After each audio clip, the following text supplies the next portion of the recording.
Pool D, probably a bit of a hard pick. We thought Samoa would get out of that pool.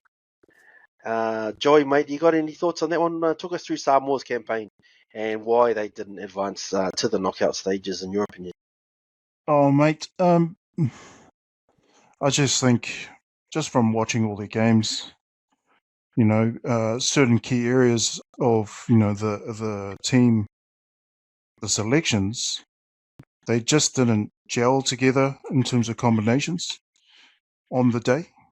There are certain individual bits and pieces that were great, but then, simple mistakes just crept into the game at crucial times. And, there was some risk-taking, which I really enjoyed as a rugby fan. I enjoyed seeing risk-taking, like fancy passes against the grain, but the ball just didn't go to hand for one reason or another. Unfortunately for Samoa, I think they are more suited to dry weather than wet weather, and that's not making an excuse on their behalf. Just this French tournament, if you want to call it that, this tournament in France, most of the games that I watched, in fact, most of the games that were played, had some level of humidity and moisture from the sweat, from the rain, and sometimes in some of those games. And the ball, although you have good intentions to do backline moves and slick passing and that kind of thing, more often than not, you would see the ball not go to hand. And there were a couple of passes there by Manu Samoa's halfback with the bleached hair. I can't remember his name, but Tom Martini. Tom Martini. Tom Martini, yeah. There was some balls that he, if his flick passes and things like that went to hand, they would have led to something good. But unfortunately they didn't, and they were in crucial times of the game where we're trying to get a roll on in our scrum. We'd win the scrum, but then we would drop the ball in the backs. And time again, as a fan, you don't want to see that. You'd rather see it go through the hands and see what we can do out wide, rather than, these 50-50 passes that just go to the ground and then we allow the opposition back in that moment. And, we struggle to get some momentum in the game. And because of that, we don't put ourselves in a position to win the set piece, to win, the rucks, to win the mauls, to win, the basic ball to hand, pass to the next man kind of rugby that we are good at, but just too many mistakes crept in, I thought. And unfortunately, we didn't advance to a quarterfinal or even to the top two in the table. So not only did we not get out of the pool, we didn't automatically qualify for the next tournament. And that sucks. That really sucks. We had the talent. We had some really talented players over there. We had some good selections there in terms of squad. And, take nothing away from Seilala. He did the best with what he had. And unfortunately, when it comes to game day and putting a whole bunch of blokes together, I'm not sure what their lead up was like to the World Cup, but I just felt these guys, probably like Australia, didn't spend enough time together as a squad to learn each other's, natural movements and, get that practice and training drilled into you so that, things become second nature. You know what your mate next to you is going to do, so you can anticipate with what you're going to do next. So that all those little kind of rugby things that become second nature to a rugby player that's been around the traps long enough. I just don't think they had that because, one, they don't play in the same clubs before they come to the World Cup, but two, they don't spend enough time together. Maybe this World Cup was enough for those younger blokes to learn from each other and, take it into the in-between World Cups test matches. But, yeah, I think I agree with Seilala as well that, there's just not enough matches against Tier 1 nations.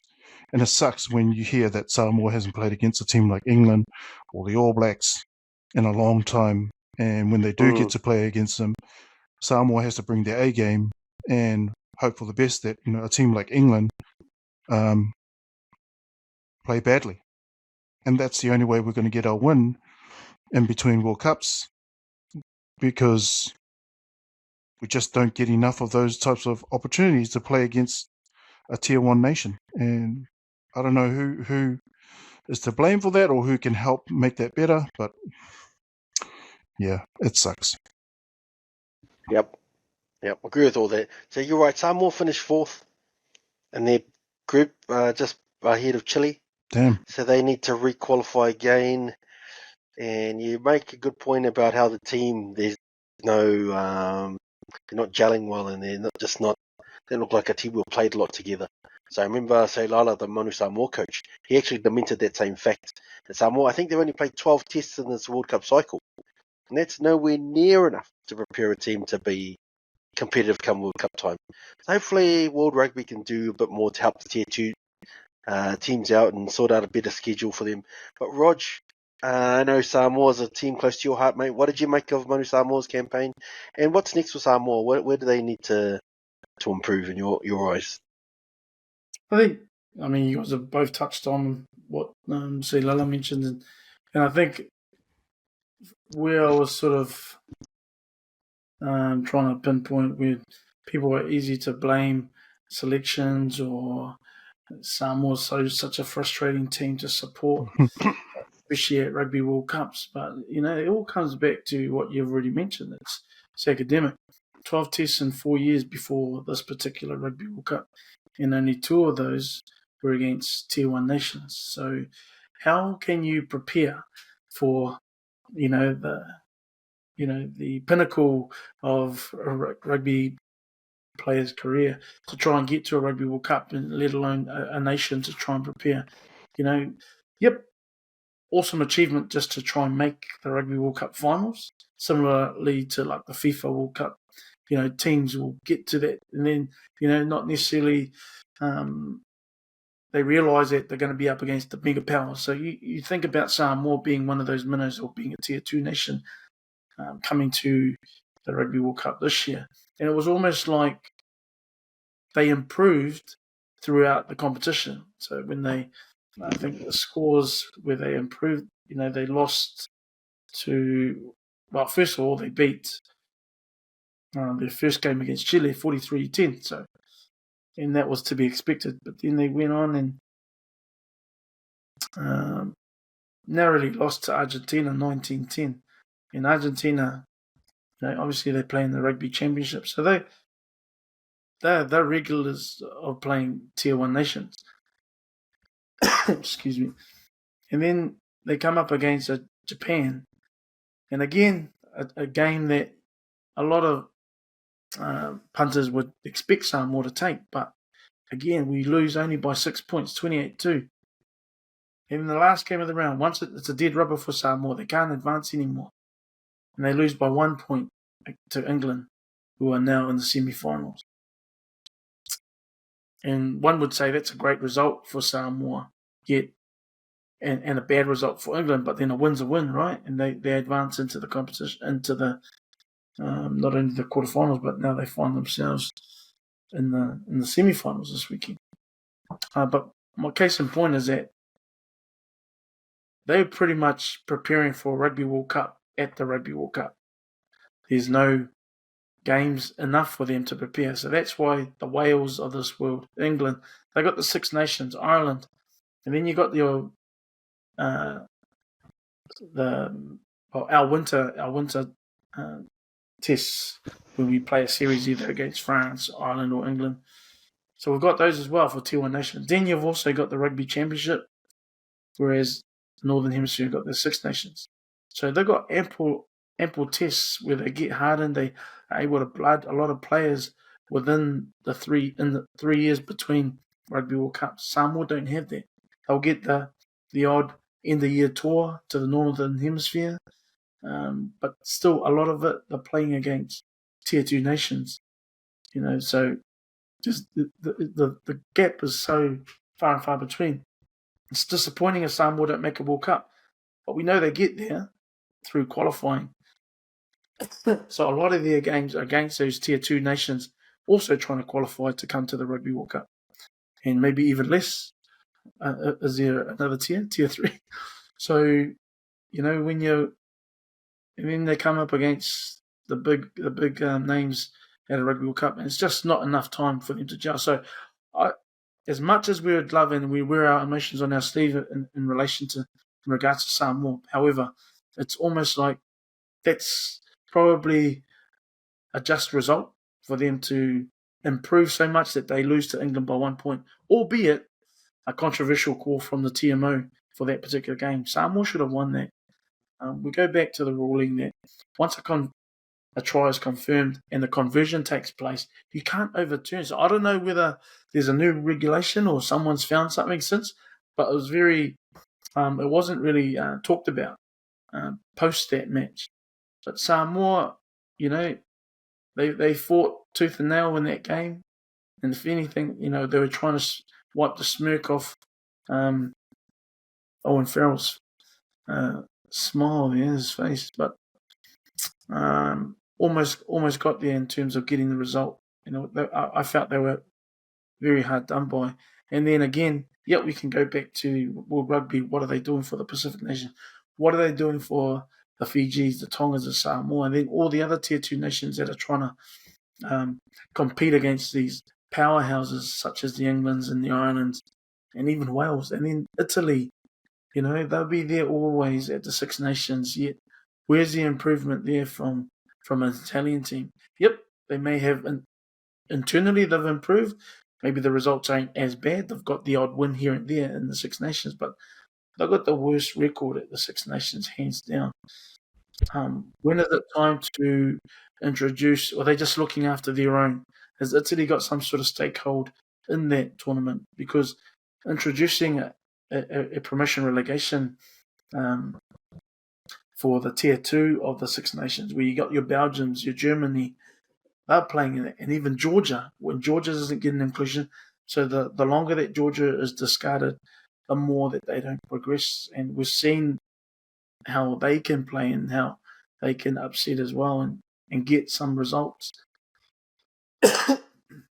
But their progress is hindered from being shut out by World Rugby, despite the fact that they say they're pouring in money into the tier 2 nations. But Fiji gets a result over Georgia, and what's the difference with a Fiji to a Samoa? We've got all professional players playing in various competitions throughout the world. Fiji, I think to their credit, they had, and we mentioned it in a previous pod, that 18 of their players came from Fiji draw. So a good core group knowing how to play with each other. Then you got the other ones that are playing in the top 14, such as Tuisova and Radradra. So, a lot of these players have played enough together. Samoa, unfortunately, we're just putting players together. And it's the disappointing thing is that that's the tale as old as time, is that we've got so many professional Samoan players playing all over the world, yet just not enough time to gel together and come together for the pinnacle event, the Rugby World Cup. Yep, I agree with all that. And that 12 tests you mentioned in the 2 against Tier 1 nations in that cycle, that is poor, but that was the story of their World Cup, because they look like 15 individuals out there a lot of the time. And that comes back to that preparation which you talked about. So I thought the components were there to make it to the playoffs or at least finish third. But it's like, that old saying, the sum of the whole in this case, it isn't greater than the sum of the parts. And it's never going to be without the preparation. They look like people who hadn't played together. And, that's really unfortunate for Samoa, and particularly for fans like us who are pretty much hoping for the best for the Samoan national team. So hopefully that can change. And if that changes, along with the new eligibility rules, I still have high hopes. I think Mapusua has proven himself to be a pretty decent coach as well. So they just need more time together and more games to gel. And if they get that's that, what they've been going on about, even in previous World Cups, not enough time together. But that's true. And it's still the same frustration for the same issues. that haven't really changed. And then we see, how come some tier 1 nations, just the way that the draw worked out, Scotland gets 2 weeks rest in between games. The All Blacks get 2 weeks as well. And yet all the other teams are, playing within the week or even less than a week. So there's all those sort of issues, and you're never even going to get a perfect draw where everyone has the same amount of rest, but at the same time, I think Samoa would probably had their best foot forward for this particular World Cup, because as much as that they were ill prepared in terms of not playing tier 1 nations, they probably more than any other World Cup were able to have time together. But still, it's just not enough, despite them coming from, Division 1 top competitions like top 14, Super Rugby, and then the English Premiership. It's just that the cohesion's not there. Yeah. Great individual brilliance, even some of the guys playing in, excuse me, the MLR. Sama Malolo, the hooker. You got Ed Fido that play in the MLR as well. So these are guys that are going to, like Ed Fido, probably not sure if he'll make another World Cup. But that Sama Malolo, he's the goods, eh? And you got Ray Nuia, they got called back in to the squad. Seilala Lamb, he's in his early 30s, him and Ray. Will they be able to truck on for another World Cup? Time will tell, but you got a young guy in Malolo that could be, the future in that jersey. We see what he could do. But we just need to build on that, get more tier 1 games. What is this Pacific Championship going to look like that the, talking about? Is it going to include tier 1 nations? We don't want to have Australia A or New Zealand A in that. New Zealand A and Australia A, they can have competition with Samoa A and Tonga A. But we need our number 1 team to be competing with, New Zealand on a regular basis, Australia. Because New Zealand and Australia, no longer South Africa, but Argentina, they're getting regular game with each other. And so that enhances them. Just good. And then you look at Argentina, they don't play domestically. They all play abroad as well. But I believe they've been the beneficiaries of their time in Super Rugby with the Jaguares and the Rugby Championship, and that's enhanced. And so it's no surprises that Argentina are able to replicate what they did in 2007 with Augustin Pichon by making the semi-finals. And their best ever finish is third place when they won the third and fourth playoff, despite losing a semi-final. So, Argentina are no pretenders. They're, there's a reason why they're achieving this, and the reason why that I had no doubt that they were going to beat Wales, and England